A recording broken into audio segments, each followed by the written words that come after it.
I see a lot of people that are sort of below 100,000 or maybe around like 300,000. What do you think is the really key difference, right, to bridge that gap from where they're at to that level? First of all, I can almost guarantee their prices are not high enough. Mm, They're not charging enough. Second of all, they are not creating packages or they're not looking for add-ons. They're not figuring out how to raise their average ticket, right? They're just like, this is what I do. And crazy enough, sometimes they're doing extras for free. yeah. Right? And they're complaining about it. They're like, Mrs. Jones, always a sink full of dishes, even though I've told her I don't do dishes.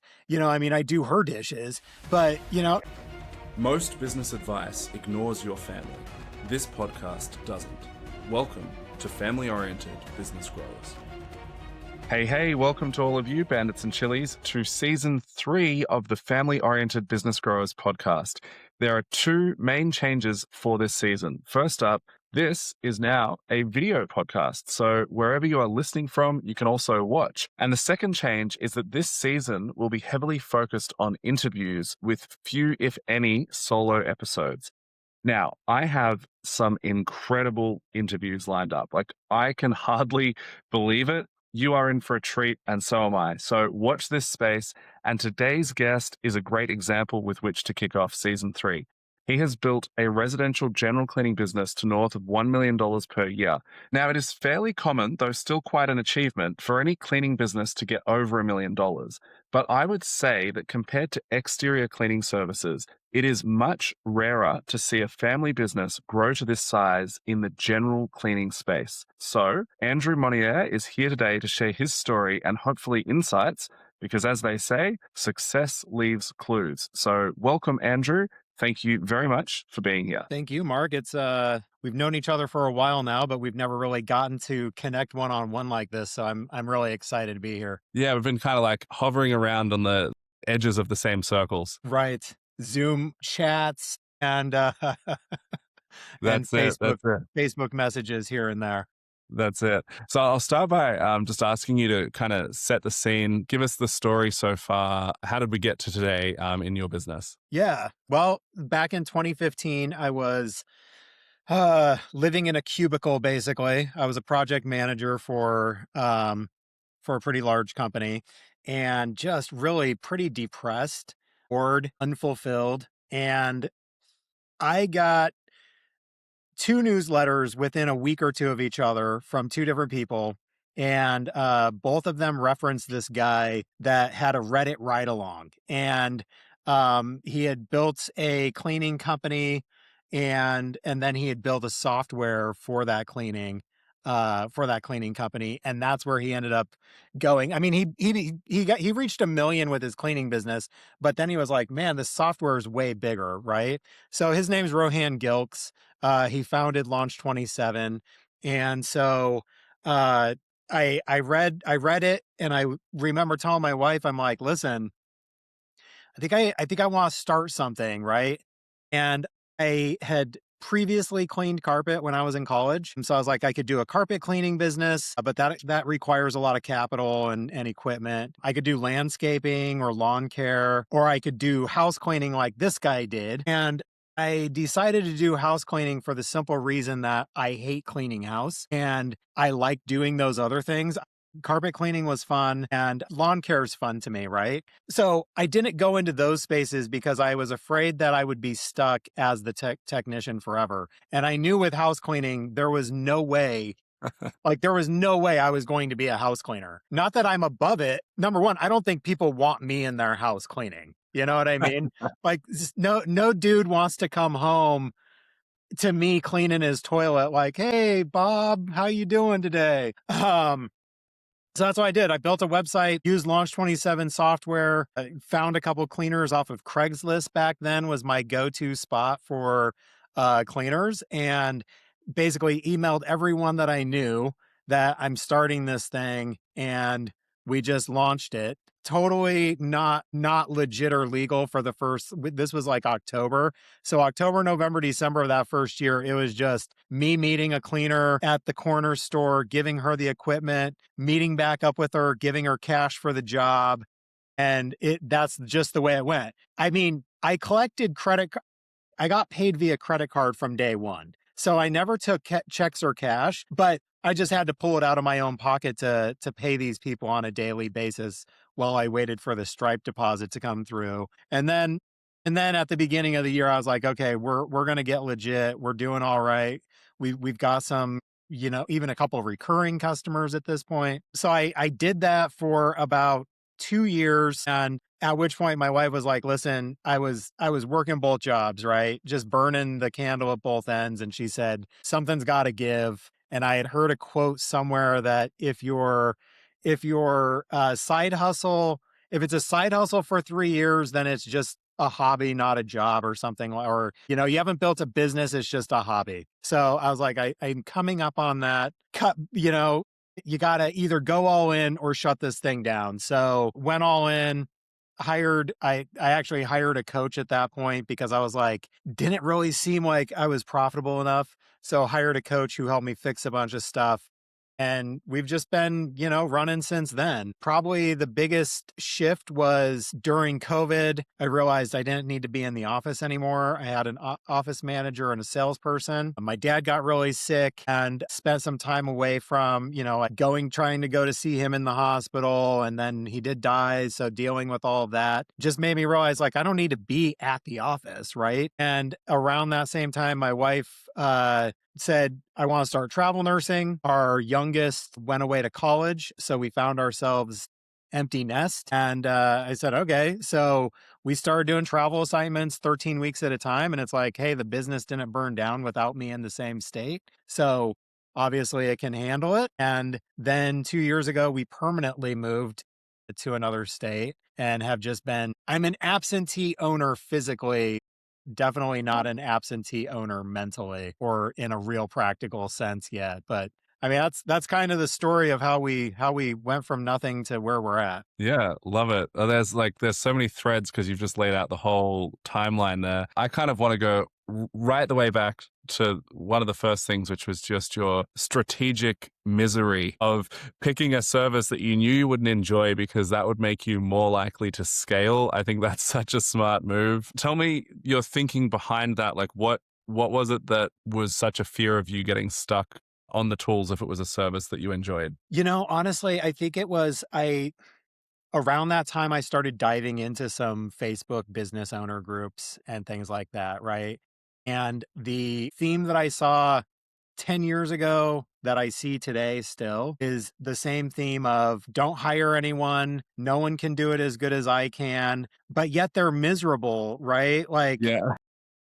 I and believe me, I can't imagine doing the physical work 8 hours a day and then coming home to run billing and figure out marketing and try to have some strategy around building a budget for next quarter and doing all these things. Like it would be so incredibly replying to estimates, trying to give quotes, like doing all of that it would just be so much. And but I saw so many owners that kind of got stuck in that where it was like, they just couldn't pull themselves out of the day-to-day grind of it. Right. And I didn't want to ever get stuck in that spot. Yeah, no, for sure. I think I know what you mean about like the toxicity of industry groups. Sometimes like there's a lot of valuable knowledge to be gained there. I think especially as it pertains to on the tools stuff, like which product is better, how to do this more efficiently, that kind of stuff. But sometimes, yeah, the loudest voices can be very naysaying, shall we say. Like I remember a few months ago, there was a kid who was like 17, 18-ish, just like full of life and passion. And he'd put a post up about how he was going to start his window cleaning business and this and that. And, kind of projecting his dreams into a Facebook group. And it was just like, guys, leave him alone. Like, oh, it's terrible in the economy and like you can't get good employees anywhere and my back hurts. It's just like, all right, like you know what? It's actually possible that he could succeed, but this isn't Right. helping, So Right. yeah, so that's that's the first thing on that. The other thread I wanted to pull at was like kind of the sort of hoodies on a street corner exchanging a vacuum cleaner for a wad of cash kind of payment system that you Right. started with, and just generally because I know that that's like kind of one funny image, but like just generally that very informal start. But as you said, you were already taking credit card payments from the beginning, so I feel like it was kind of you were taking the business on two different levels of seriousness. You were like, it was on the one hand, it was this real official formal thing. And on the other hand, it was like, we're not there yet. And we're just being really bootstrappy to figure it out. At what point was it like that 3 years in mark that you mentioned, or did it happen before then where you really just realized, hey, I'm going to take this thing seriously as a business? I mean, it was well before that. I would say it was probably, to be honest, of after that first year when I went to file taxes, and it was like, I had a CPA, and they said, you made whatever the profit was. It wasn't a lot, but let's say it was like maybe 40, $50,000, right? In net profit. And it's like, okay. I'm like, but where is it? Right? Like, Yeah. because they were like, hey, so you owe taxes of, 12 or $15,000 or something. And I'm like, yeah, where is that? Like, I definitely don't have the 50, and I don't have the 15. What happened here? And so that quickly I was like, okay, I got to get serious, which I did get more serious. And I implemented profit first at that point. If you're familiar with Mike I am. McAllowitz. That story is like almost verbatim from Profit First as well. Like that's exactly what Mike McAllowitz talks about. Like, oh, great, I've got this profit. So, like, are you going to give it to me, or where did it go? No, you spent it. Like, I spent it. What do you mean? That I had Right. $50,000 of profit? Yeah, Yeah, I'm like, that doesn't even make sense. And so I wish I could say that from then on I ran super clean books, and everything has always been just easy sailing. It wasn't, but I did get way more serious about trying to figure out like how to be more profitable, how to make each job more profitable. And so yeah, that was a turning point for sure. yeah, yeah, for sure. Now we were talking a little bit before we hit record, and I was having a bit of a chuckle to myself as you were giving the intro timeline about how you decided not to do landscaping and carpet cleaning and all this other stuff because um, you kind of went through a moment where you did start to do all of the other stuff as well. So maybe just talk about that for a moment. I feel like that's a very common trap that people often fall into. Yeah, especially it's easy, right? Because we had grown ProTouch, we were doing 1 million a year in revenue, and so it was like the sky's the limit. And if one business doing 1 million is good, then two or three doing 1 million is even better. And of course, I've already got a built-in customer base, and so they're going to buy, right? No problems. Started a carpet clean or started windows. And again, I was like,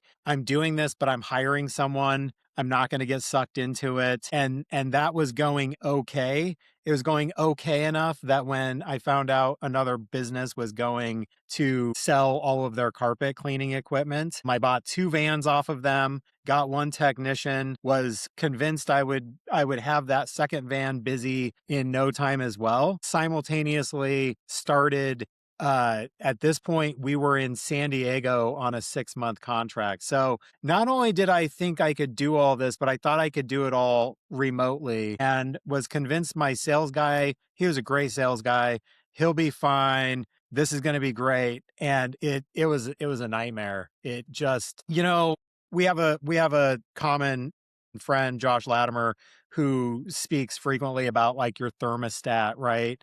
Mm. And if your temperature is set to whatever temperature your financial temperature is at, if you don't figure out how to turn your thermostat to get to a higher one, you'll just kind of stay at that. And that's what I experienced. I would have thought that we would be doing at that time we were doing about 100,000 a month with the house cleaning company. So I thought for sure these two others are going to get us to 150 and beyond, right? And what ended up happening is we actually leveled out at like 90 just across the board. And it was like, what in the world is happening here? I probably I probably could have moved back and really went hard at it for 3 to 6 months maybe. I don't know. Like I shared with you, there were other issues with Boise winters and equipment freezing, and I didn't have a garage to put these vans in to keep them, operating. And it was just like, what a mess I got myself into. And it's hurting the house cleaning side of things. And I know how to do that. I got to get rid of these other Clearly. divisions or companies. So I ended up selling off all of the carpet cleaning equipment. I took a bit of a bath on it. But once we got rid of that, then it was like, okay, now we can stabilize the house cleaning and start growing again and just focusing on that and that alone. So I'm sure I have no doubt there are smarter, harder working, better looking guys out there that can run multiple companies and do it all really well. But, I think you're a Hormozy fan. I'm a Hormozy fan.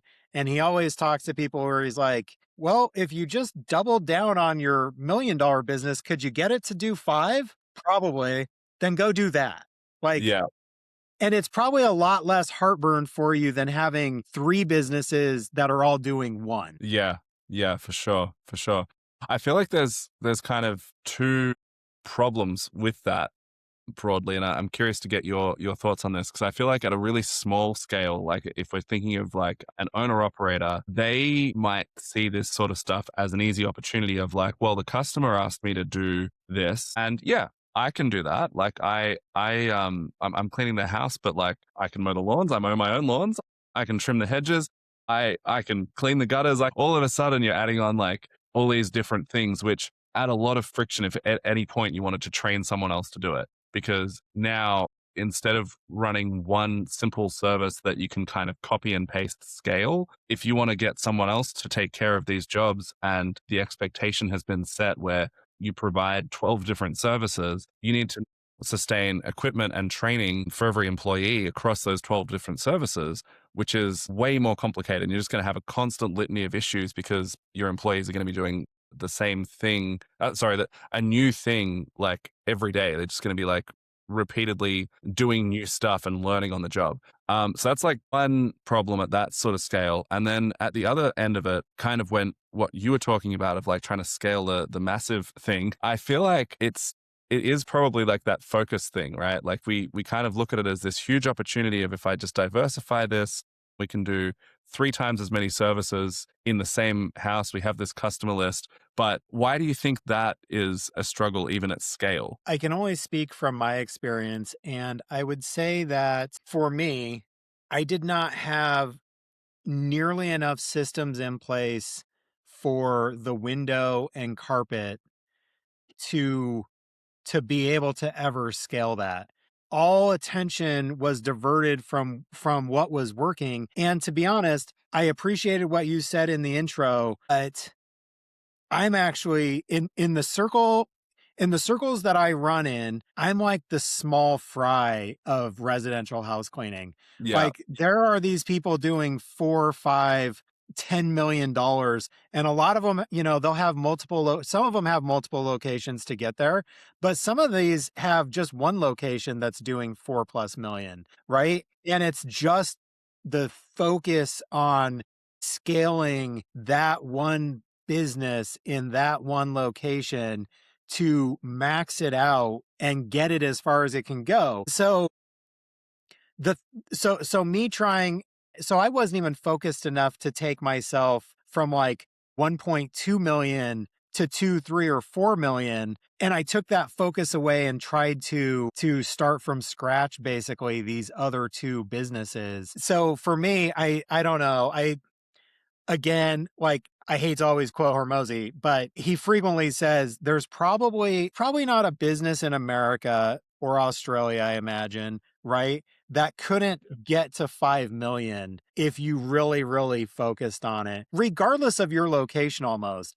I mean, sure, you might be in a really small town, but there's probably bigger towns close enough around that you could go into. Too many of us, the reality is as entrepreneurs, we get that shiny object syndrome, and it's just more fun to chase the new, exciting, shiny, and But what does that do to the old at home, right? Yeah. It gets neglected and nothing good comes of it. Yeah, yeah, no, 100%.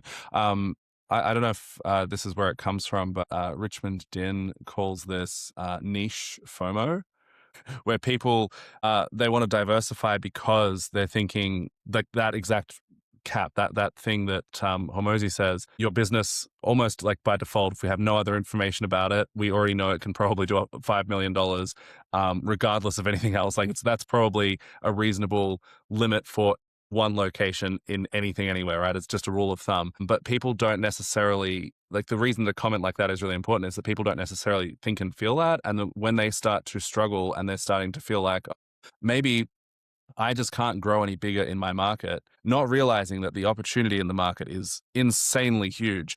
And so then they think, okay, well, I could grow bigger by doing more. Like I'm serving this many customers, I could do more. I could diversify out of it. But then, yeah, you run into all of the friction that we are just kind of talking about. Just back to that comment about like you being the smallest fish in like the circles that you run in like sort of maid service spaces. That's great. First of all, like it's great that you are, because that will make you grow. But I think it is still true that for services like pressure washing, soft washing, window cleaning, even gutter cleaning, that are just that little bit more specialized to and typically exterior to the home, they tend to by default have a little bit juicier profit margins, and they tend Yeah. to as well be somewhat easier to scale, or it just seems more common that people are scaling those. Whereas what I see with general home cleaning, and part of this, I mean, I'm curious to get your thoughts on this too. I think part of it is probably like an identity thing where people started very much viewing it as a side hustle. And so maybe that sort of skews the numbers. Whereas people might start a window cleaning business or something as a side hustle, but they're also kind of secretly hoping that it takes off, right? But when someone's just like, oh, I'm going to go clean houses, it might be like very much a temporary thing in their mind and they're not thinking of it like that. I don't know if that's one of the reasons, but I think it is less common in that space to see businesses really thrive at that scale. I don't know what your thoughts are on that. Yeah, I mean the one problem with house cleaning is the barrier to entry is very, very low, right? Yep. And Just need so a mop and a any hat and you're good to go. yeah, I mean you have what you need inside of your house right now.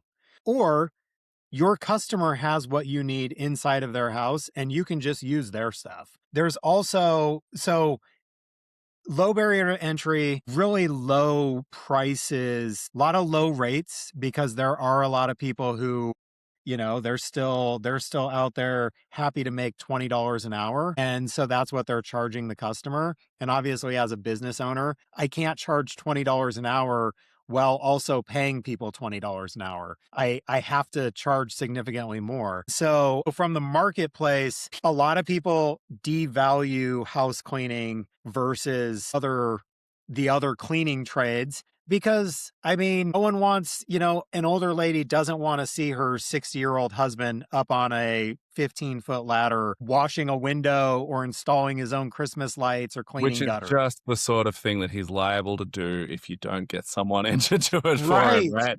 Right. So then I feel like they put a higher dollar amount on that. And, but the advantage house cleaning does have is the frequency of visits, weekly, bi-weekly, or monthly. You just don't see that kind of frequency within the other cleaning trades, right? Like no one's cleaning gutters every other week for somebody that I Yeah, know of. yeah, yeah, no, for sure. So it is justified to charge more. Yeah, you're right. I mean, I don't know. This might I don't intend for this to be sexist, but I think part of it could be also that a lot of times it's men who start the other trades and they're traditionally the breadwinner or the main provider. Traditionally men make more money in a nuclear family type of environment. And so they're probably a little bit more willing to charge a higher rate. Not always. I mean, I work with a guy that's kind of getting a lawn care business going. And we frequently talk about this that I'm like, you've got to charge more. Like you have to charge more. But he's starting starting at like $50 an hour and I'm trying to get them to 75, where with house cleaners a lot of times they're at 25 or 30 and I'm trying to get them to 60. Yeah. So much bigger gap, right? So I imagine that's probably part of it, is just that idea. Yeah, I think it is too. And coming back to that identity thing, it can be like house cleaning can be very much a commoditized service in the mind of the customer, but also in the mind of the business owner, or perhaps to the point, if someone is viewing it not as a business, but as a side hustle, a source of extra income or whatever, it's this commoditized thing where they might not be thinking about it from the perspective of, hey, I should be tracking my numbers. I should have like a profit margin that is separate from my wage. That's like a really big one that I see is people like at the owner operator level, they think that their wage equals their profits. And not only does it not do that, but if you're not also getting profits, there's really no point being in business to take on all the extra associated risk that goes into it. And you cannot scale, right? So there's like a whole bunch of problems there. But back to the commodity thing, with your business, what do you do to sort of separate yourself? Because it is very commoditized. Like, yeah, house cleaning, the customer's like, well, I've got a vacuum and a mop. Like, I could do it. I just don't want to. So, how do you position yourself to get that higher hourly rate in the way that you're presenting the value to your clients?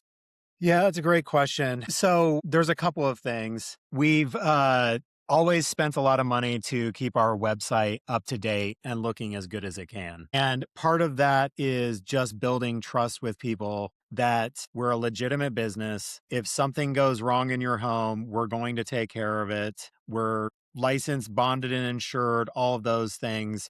We go after Google reviews really hard so that I think last I looked, we're around 450 Google reviews at this point.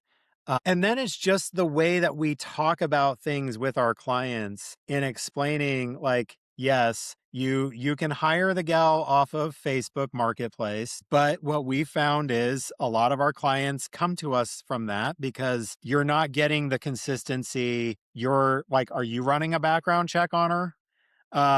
Because we're background checking our people, and it's just trying to build that trust. I think that, I don't know, like you mentioned identity, I think that a big part of it is that when I had the identity shift years ago, that then it made it easier for me to instill that identity into our company, into our salespeople, so that they're communicating that. And you just kind of reach a point where when people are calling, they expect, yeah, when you can get to that point, people are calling and they expect to pay more. Like they would Yeah. actually be turned off if we were like, yeah, we'll come do a deep clean for, $100. Mm. Sound good to you? Yeah, we'll send 5 people for 10 hours to clean your house for $100. It just wouldn't make sense at that point. Yeah. So, yeah, does that answer the question? It does. I want to ask you to dig into the identity thing like that. You said that identity shift for you and then that helped to carry that over to the company. I think that this is a really important point, and I think it's also potentially a really murky, nebulous point, because if someone doesn't understand that, it's going to be hard for them to understand it, right? It's not like a really tangible thing. So, what was the identity shift for you, and how does that translate across to your team? The first identity shift was when I when I hired my first business coach, right? Because she immediately was just like, you're not charging nearly enough. And, it's a popular saying, but I borrowed her confidence. She said you absolutely can get X amount per hour and you have to if you're going to be in business long term. And so it was scary, but I was like, she's saying that it's possible, so I'm just going to do it. And Mm, sure enough, I've always found that when raising your rates, it's never as bad as you imagine it's going to be. You think that half of your customers are going to fire you and you're going to be left with nothing. In that's all after actuality, they've screamed at you, they've thrown rocks at your car, and they've left yeah, you like fake reviews from 50 different Google accounts, 1 star across like Google and, right, and Facebook, and yeah, like and I don't know, right. kidnapped your cat. After they've done that, then they're gonna fire you. Yeah. Yeah, yeah, it's just the whole world is going to burn down around you and you're going to have to go back to your 9 to 5. And it's like when that doesn't happen, then you realize, oh, okay, Like, this isn't the end of the world. And then when you take the time, and we like to do this with our new salespeople, we like them to call around and get quotes from other cleaning companies, like the other legitimate big ones. And then they go, so they're also charging a good amount of money. And so I can go ahead and ask for that amount of money as well. Yeah. Yeah. I think just to underscore a point here is so you borrowed that belief, you started charging, or even before you started charging, you started quoting at the higher price. Then people started saying yes. And then that became the belief. That's like a really core part of that identity shift, right? Where you see that belief manifest into like people like they just paid that invoice and it was at the new rates. Okay, I guess that really is possible. That's like a huge part of that shift, right? Yeah. Yeah. Yeah. A huge part. Or even Yeah. more so when someone pays it without blinking an eye, Yeah. and you realize, I probably could have asked for more Mm, and they would have paid it. And yeah. so how much am I leaving on the table by not I would say the other part with it with my staff though is one of our core values is we are transparent. So just showing our staff, whether it's sales staff or cleaners, like, this is how much we charge and this is how much, but this is all the things that is paying for. Yeah. So this big chunk, first of all, goes to you. And so congratulations. And even this last year when we went through, and we had a couple months last year that, like, we had net profit of like 2 or 3%, right? Mm, And I'm mm, like, so look, guys, this was the end of the month. Like, mm, you think that we're just piling up cash, but there was nothing left at the end. And a lot of it had to do with like some things that we could have controlled better. We had some mm, damages, we had some other things that, and letting your staff see that, they were like, yeah, hold on, we've got to like tighten things up around here. We've got to do better. Um, mm, I mean, I rolled out a profit share this year for the first time, and so I'm really excited about that. But the profit share doesn't kick in until our net profit percentage is at a certain level. mm, And I was like, last year we were at this level, and I want to be here. And when we get here, you all are making more money off of it, right? And so all of a sudden they're like, oh, yeah. It then makes it easier to say, so we need to raise our top line by raising prices. And in order to do that, you need more confidence selling. You guys have to be more confident going into the home and doing a better quality job. Like, we all have our part to play. mm. So I think that's part of it too, of getting that mindset throughout the whole company. Yeah, yeah. But one more thing I want to drill down on here is like in the sales process, and I don't know if you've got anything magical going on here, but um, how is the customer getting pricing from you? Are you quoting per hour? Are you quoting by scope of job? What happens before you tell them a dollar amount? How is it being shown to them? What conversations are happening? Like talk me through that really briefly, because I feel like when it comes to charging more, that's a really big part of it is how that whole thing feels. And that's something that can also be a bit murky for people. They don't like necessarily have a clear roadmap of what that looks like. Yeah, so people can get pricing from us in two ways. If they go on our website, they can get pricing. Now we've changed it where you're not seeing pricing until we've collected a little bit of information about you, name, email, phone number, what zip code you're in, and then we get into finding out about your house and all of that. Are And you so using Responsibid for that or? we use Maid Central Yeah. is the software that we use now. We left Launch 27 a couple of years ago. They were great to get started, but moving on to Maid Central, and so all of that gets captured and goes into our Go High level, where we can then follow up with them based on how much information they've given us determines if they're a lead or if they were actually fully quoted. But then we get most of our business comes from people calling us or submitting a form and us calling them. So it's all over the phone sales. Uh, So we don't talk pricing. We price based on square footage and number of bathrooms. So it's more by scope versus telling them an hourly rate. It really, there's a lot of discovery just finding out why are they looking for Mm. cleaning? What have they done in the past? What have they tried so far? And really letting them talk and talk and talk until we have a really clear snapshot of who they are, what they're looking for, at which point we say, perfect, we have a package for you, and here's what we recommend you do. And then we go into here's what the first clean is going to be, here's what the recurring cleans are going to be, whether it's weekly or bi-weekly or once a month. That's kind of the path we take them down, is that trying to build the value though before we get into just quoting them a price.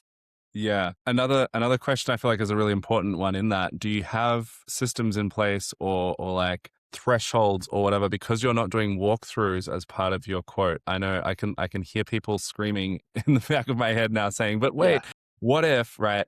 Are you in that discovery phase? Are you getting photos from clients? How are you determining if this is like a job that you don't want to take on? And if that's the case, how are you like the line that we use when we determine that is we say, really sorry, we don't have space for you on our schedule, which makes it sound like a schedule problem, but the keyword is you. But do you have a process for something like that to weed out jobs where you're like, okay, this is actually just a bomb site and I don't want to send our team there? Yeah, we used to do so. It's really popular to use what's called a DIR scale, which is most people use a 1 to 10. We use a cleanliness scale, and it's only 1 to 5. And we will text them while we're on the call with them. We'll text them a visual, a graphic of our cleanliness scale, and then Yes. just talk them through which one is this for you. And if they seem to be, a little iffy, they're between phases, You're rounding then down. yes. The other thing is that we're always using Zillow or realtor.com to pull up their address so we can see the area and the neighborhood that they're in and have a pretty decent idea of the condition of the home, right? The neighborhood, if it's one of the neighborhoods that we service a lot and we know there's an HOA and it's just going to attract a certain type of person, then we usually don't have any issues. I would say this though, Mark, this is the other thing about charging more money. You know this, right? That you charge more money, it also like gets rid of it. The cheap customers are always the worst customers. Yeah. Always. Yeah. You get paid more by people who are easy to deal with. Yes. The Yeah. cheap ones, the ones who want the discount and the ones who expect the lowest price, their house is always dirtier. They're never going to be happy because their expectation is so much greater. But it makes sense too, right? Because if if they're the type of person who, let's say that they're bringing home themselves $1,000 a week and you just charge them 500 to clean their house, that's half of their week's pay. So they really expect something for half of a week's pay. Yeah. Where this other guy, it's like a half a day's pay. Yeah. He's just happy that he didn't have to spend his entire day doing what you did for half a day's wages for him. He's like, fine, I don't care. Like it's just Yeah. two different people. Yeah. No, for sure. For sure. Um, One other thing I wanted to come back to, which might seem like a little point, but I think this touches on that sort of sticking in a prescribed lane thing. You mentioned about having credit cards on file, charging credit cards right from the start. I think you said that you've never done cash or check payments. Was that correct? Right. Right. Yeah. So I think that is a business decision and a boundary that you set in place of this is how we're going to do business. And I think that represents something that a lot of people, especially at the owner operator level, would be scared to do. Or even like with a team of a few employees, they might be scared to do that because they feel like they can't say no to the customer. It's like if the customer wants to pay me cash, like surely I can't I can't tell them not to do that. But in reality, it can be a real pain to have to deal with lots of different payment methods.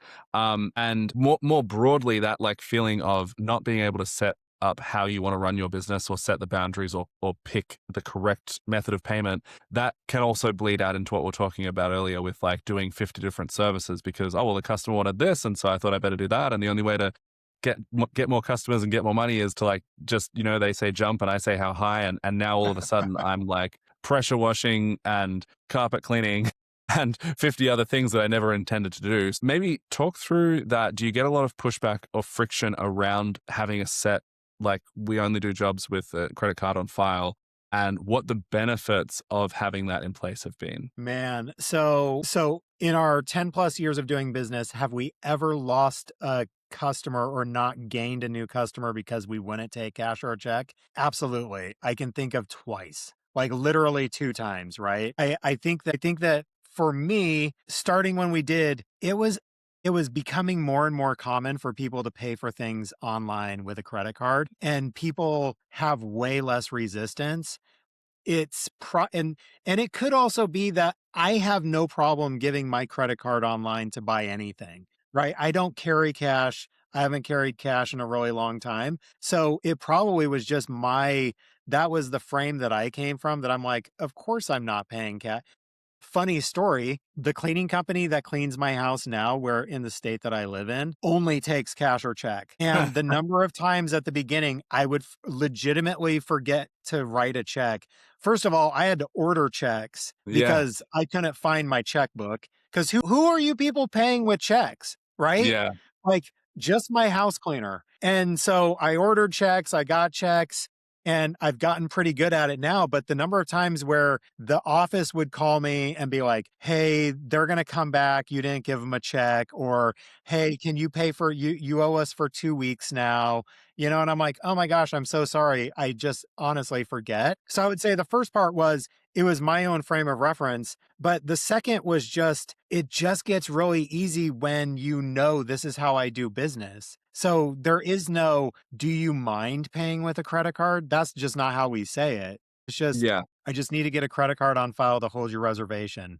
Do you want to use a Visa or a MasterCard? American Express, we take that. Yeah, no problem. I can wait. Like, so Yeah. the only time I've lost money was using I did work for a property management company who said, we can't use a credit card. We have to pay by check. But I'm like, okay, it's a big property management company.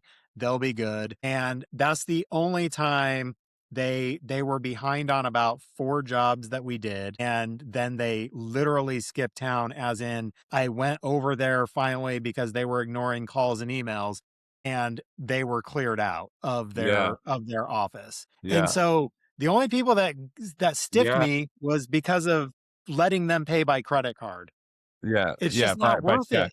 Yeah. Yeah. Yeah, That's so funny. So you lost like 2 jobs and then you didn't get paid by four for the opposite reason, right? So yeah. right. Yeah. I think just to kind of tie that together with the identity thing a little bit, I think the confidence that you have in how you approach that would feed into that situation. Someone who hears this and feels like, I don't know if I could do that, or like I'm in my head, I'm like, I'm going to get all this pushback and whatever. That is 100% going to come across, and you probably are going to get more pushback because what you perceive is what you receive, right? For sure. But it's very possible to just do this, and that's a really, safeguarding how you get paid, right?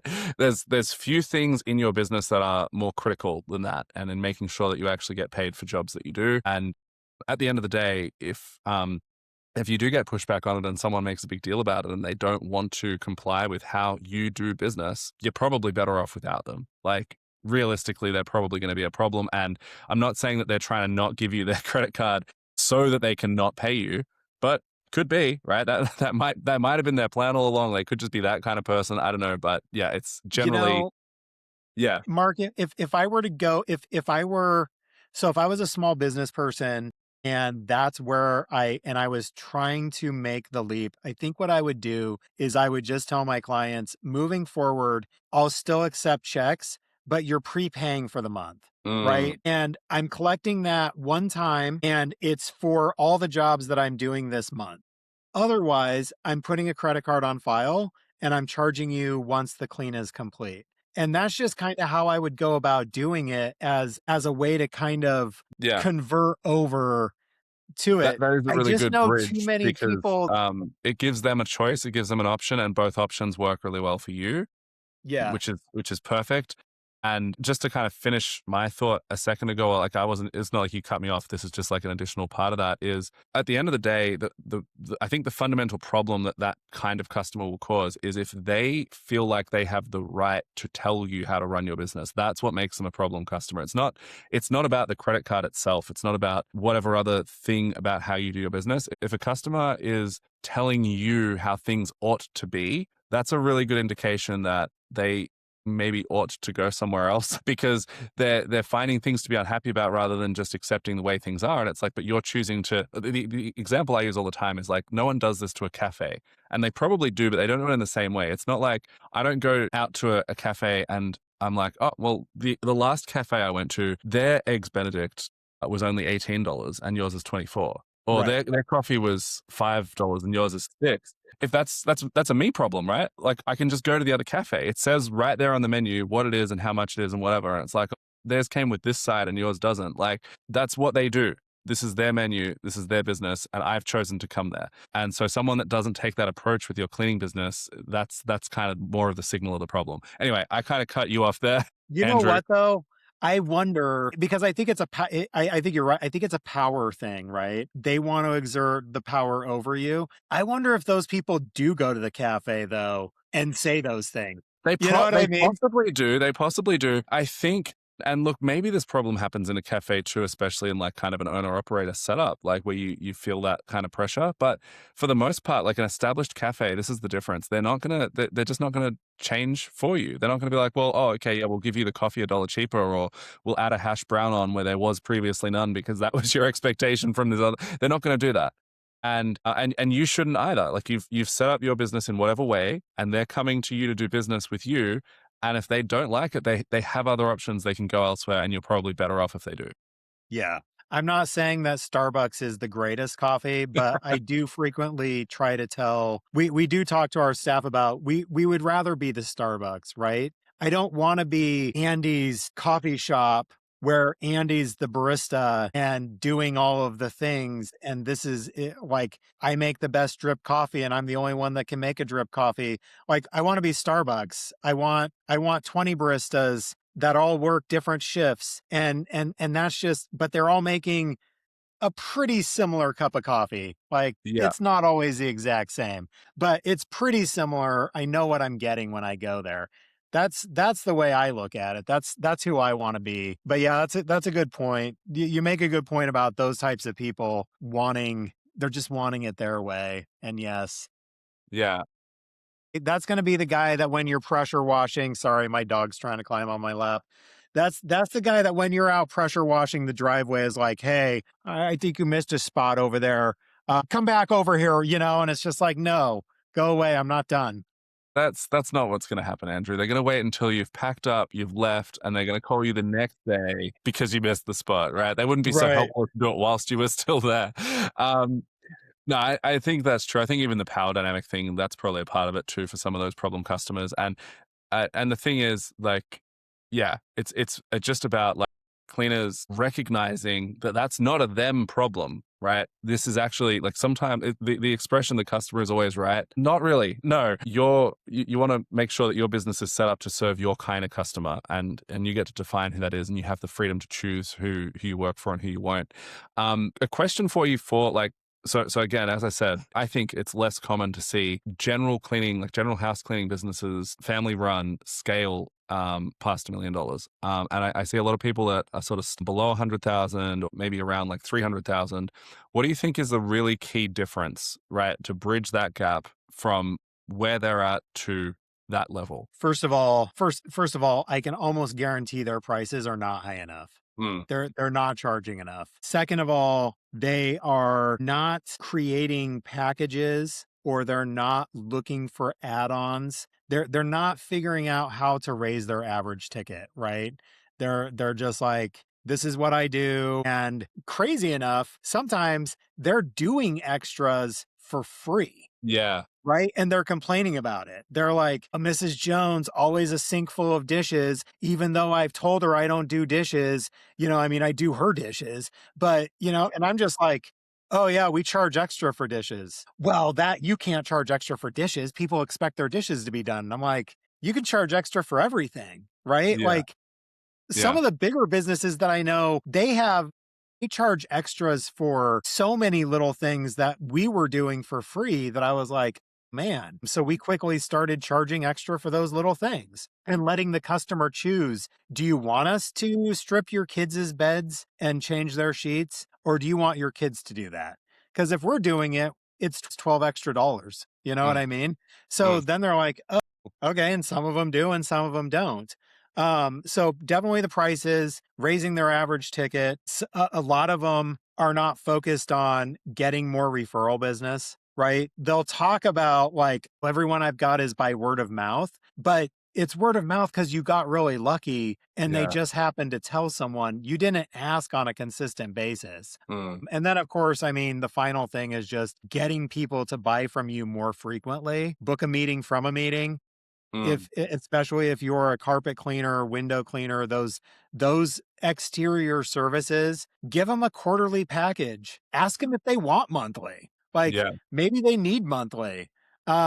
You definitely trying to get people more frequently. We're just constantly like, hey, if you've got kids or dogs, you should not be getting your house cleaned on a monthly basis. It needs to be every other week at a minimum. Like that's just a fact. And we just present it that way to people that everyone else that has a kid or a dog gets their house cleaned every other week. That's funny for carpet cleaning, like carpet protection. The line that we use for that is if you have kids, pets, or friends, then right, if you have kids, pets, or friends, eventually someone is going to spill something, right? Yes. So, and realistically, what that subtly does is it takes the onus off them because it's like, well, of course, it wouldn't be you that spilled the wine; it'd be the kids or the pets or the Right. friends. It's like it's Right. probably you. But in We any we all case, have yeah, that we all have that one friend who she's going to spill red wine yeah, like every single time. I know you've got one, I have one. So yeah, let's just put the protectant down yeah. and make sure that she's not embarrassed when she does it next time.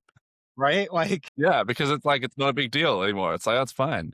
You yeah. just did a product demonstration for how amazing our carpets were, and now here's a referral to the people that did it. Now that's great. Yeah, I think there's so many threads. Let's go to like the kind of end extreme picture where you are now, right? Of you're running your business remotely. I was actually just talking to someone before we jumped on this call and he is looking to do that and he was asking for advice around what that looks like and so I was kind of reflecting on it and when we started this sounds very similar to what you just said when we started we were committed to quarterly trips back to our service area to check in regardless of what happened at a minimum we would be there every 3 months and that would just like highlight the problems that were there and that needed to be solved like what we needed to do was like oh okay that's this thing has been neglected left broken and not repaired and whatever and oh this hasn't been happening okay great no worries but now we have like a checklist of things to fix set that up get that in motion and then it felt like we were essentially like we were running remotely but we were running remotely like 12 weeks at a time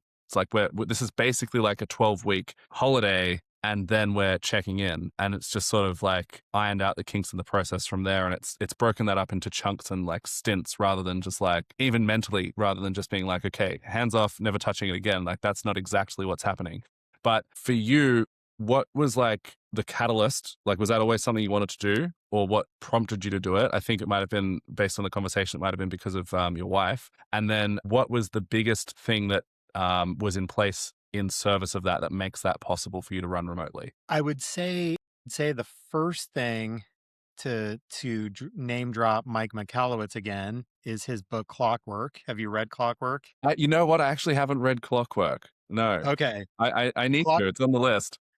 Clockwork's great, and he talks about a 4-week vacation. Mm, And if you can take a 4-week vacation, 100% unplugged, it's a long enough it's a long enough cycle for everything to have occurred, right? Every bill needs to be paid, multiple payroll cycles, everything needs to happen. If you can do that, I was really working towards trying to clockwork the business. mm, Actually had this grand plan of driving from the lower 48 up to Alaska and everything for the 4 weeks. And then this little thing called COVID hit and kind of like derailed all those plans. But that was the first time where I was like, hey, if I could clockwork this business and not have to do it all the time, that would be crazy. Like, I didn't even think that that was a thing, right? Mm,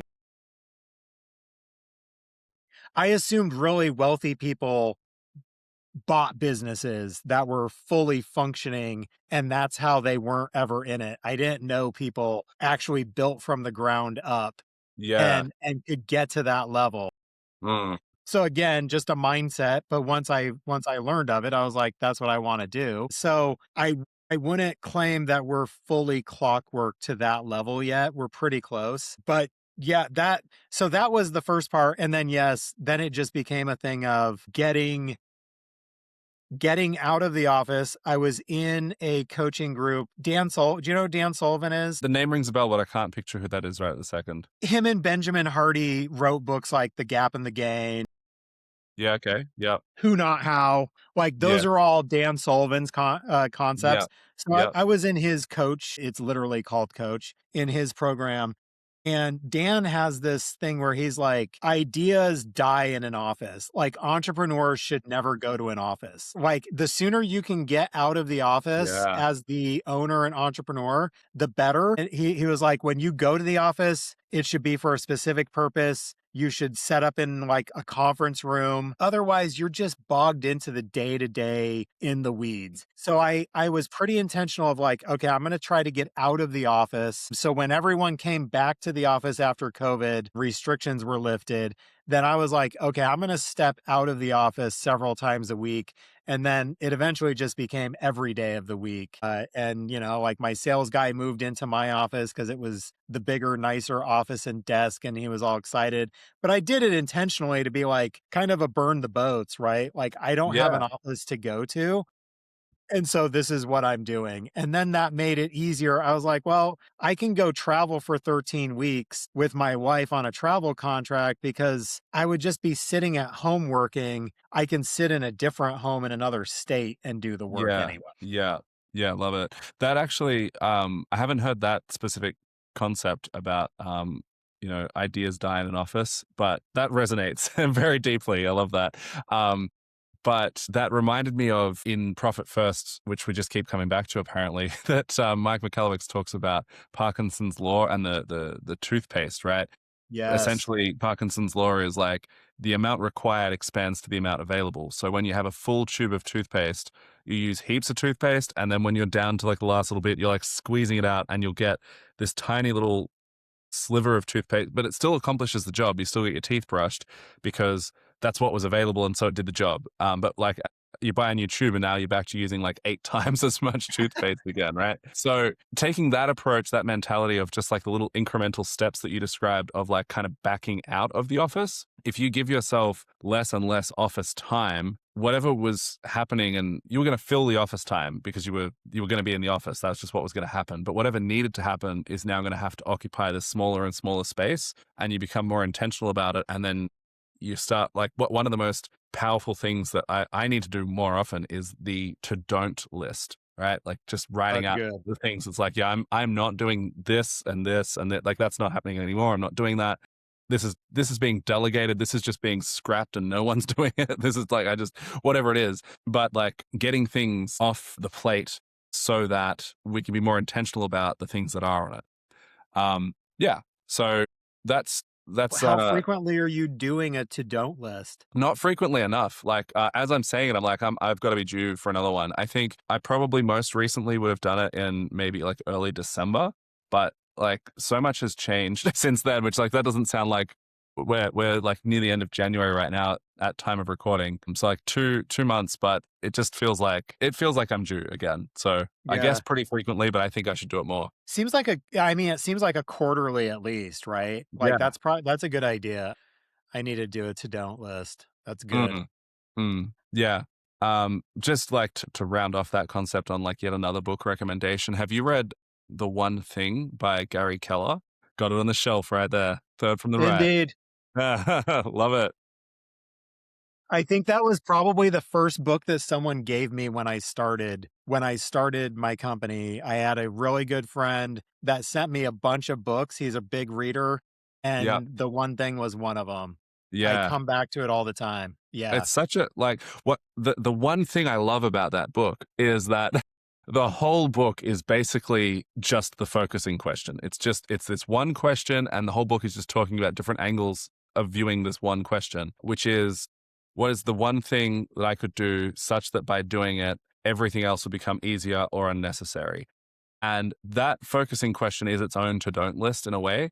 And this is actually something I want to get better at doing more consistently is just, I don't know if you've heard the expression, like don't start your day until it's already finished on paper, but just being Oh, really that's good. intentional about like, okay, this is what's happening. Like this is the key outcome for today. This is whatever it is. And like, this is what I'm actually committed to. And this is the would be nice list. That kind of, yeah, that's a habit I want to improve on because when I do that, I have really good days. Really, really Yep. productive, intentional days. And it's a small shift, but it just takes like a few minutes to do at the start. It's funny you mentioned that because I have this habit tracker app Mm. and it goes off and my 8:15 p.m. is review your day. And it's meant for me to go review my day, write down what I need to do the next day. But I mean, ask me how many times I actually get up off the couch when I get the reminder. Not nearly enough. So I need to either change the time of day that I do it or like really find, I need to habit stack it with something else, I think. Yeah, yeah. I think for me, what I found with that kind of thing, like when there's a struggle, is that for me, I like to think of it as being like the conflict between there's like three versions of ourselves, right? We've got our past self, our present self, and our future self. And our past self is like viewing things with all this foresight and he's planning and he's like, yep, we use 8:15 reminder, that's gonna be perfect, great. And he's got the interests of future self in mind, right? Yeah. But then our present self is an idiot. And Right. the alarm goes off at 8:15 and he's like, well, I'm not going to let that guy tell me what to do. Like my past self, what does he know? You know? And he's Right. not at all concerned with future self. He's just like, I'm comfortable on the couch right now. So what I've tried to do for myself with very similar struggles to what you're describing is find a way to just make it more fun and bring like ease to it. So maybe tethering it to something that I want to I'm going to enjoy, or yeah, like which could inherently be like the habit stacking or changing the time of day, but like really being intentional about okay, like this thing I'm going to associate this with fun. Like this happens when I have my coffee, right? Like coffee and this happens or whatever, like that kind of things. It's like great, it's something to look forward to. But yeah, very much a real struggle. I'm far from perfection on that as well. I wonder if I did it as I'm not going to sit on the couch and read a book or binge a show until I've done this. And that's like doing this, my reward is I then get to go sit on the couch and do these other things. Yeah, maybe. What I've found is that my present self, he just kind of bucks at the idea of being told what to do. So that kind of that level of discipline is kind of effective, but it's a limited resource. Like in the one thing, it talks about how when willpower runs out, it becomes won't power, right? So it's like that finite resource of if this requires force, then I'm probably just going to be like, you know what, just to prove a point, I'm going to watch Netflix anyway. What are you going to do about it now? So yeah, that's why I sort of try and take the approach of if I can make it more enjoyable for my present self, then that guy's more likely to do it. Yeah. That's the guy carrying the whole team, and he's also the one that's like most likely to let the team down. He's like, oh, I'm not sure if I feel like that right now. Right. Right. Great. Any final closing thoughts from your end, Andrew? And just appreciate all of the time and value that you've shared, by the way. But any final thoughts to wrap up on? No, I mean, if I had a final thought for anyone who is in that, let's say under half a million, right? 300, that stuck point, it would be like either finding a mentor, finding a coach, finding a group, buying a book, changing your podcast, get out of like it's changing your mindset. Like Mm, that's probably the biggest benefit of being an entrepreneur for me is all the mindset things that I've learned over the mm, years. Sorry about that. Must be someone outside. Change your mindset. Like anything and everything is possible. And I mean, we talked earlier about you can literally build a $5 million business doing anything anywhere. And so if you're stuck at 300,000, there's, I guarantee, someone who has gone well beyond that. Find them, talk to them. They probably want to help you. They definitely will give you some advice and point you in the right direction. I hate to see people suffer in that valley of despair. I remember the 300 to 500,000. It's miserable. You're mm. doing everything yourself. You're not making enough. You're making enough money to feel decent, but you're not making enough money to really live a better life, right? Yeah. It's miserable. Yeah, I think So, that's like the kind of zone that if people get there and it breaks them, that's when they really settle into the mindset of like, it's not worth it to hire employees. Cause like I did that and then that because they only reached the stage where it was the hardest. They got into yes. that bit and it was the worst thing ever. Yeah, but it's just an economic problem at that sort of scale. Yeah, no, I very much get that. One of the questions actually that we were talking about beforehand was how long it had taken you to build, because I think this is relevant to the point that you're making, how long it had taken you to grow your business past 1 million. And if you had to do that again, starting from scratch, how long you think it would take you? It took 4 to 5 years to hit $1 million run rate. And it really was the final year and a half was following getting a coach. And so once I did that, then things really started clicking faster. So that said, how long would it take me now? I want to say probably a year and a half or 2 years Mm, of just really focused work, knowing what I know now. yeah. I believe that, yeah, a year and a half, 2 years. Yeah, 100%. Like that, that's very much typical. What I find is that duration of time doesn't really change regardless of what the first question was. So, like, wherever someone is kind of at, most people think it's going to take them about a year and a half or two to get back there, even though it took them 10 years to get to whatever level they're currently at. Which the reason I'm tying that all back in is what you were saying about getting a coach or a mentor who's walked that path ahead of you is that you can borrow that speed. Like they've done this, they know, and they can give you that objective viewpoint on this is where your business is at. So the next thing that we need to fix is this. Like, okay, we've sorted the pricing now. Now we need to be focusing on whatever the next problem is in their business, but just having that clarity around not only what the next problem is, but also how to fix it and how to not, like I discovered 17 patented ways to not fix this problem when I was doing it the first time. So let me just skip you to solution number 18, shall we? You know, that Right, kind of thing. Yeah. right. Yeah, no, beautiful. And if people want to reach out and get in touch with you, how can they contact you, Andrew? I mean, honestly, probably the simplest way is either Facebook or Instagram. There's not a whole lot of people with my name. Yeah. I'll For pop a links in the show notes. That'll be Yeah, below. Yeah, beautiful. Thank you very much. Really appreciate your time and everything that you've shared. And yeah, thanks for coming on. yeah, thank you. I appreciate it. It was a fun conversation.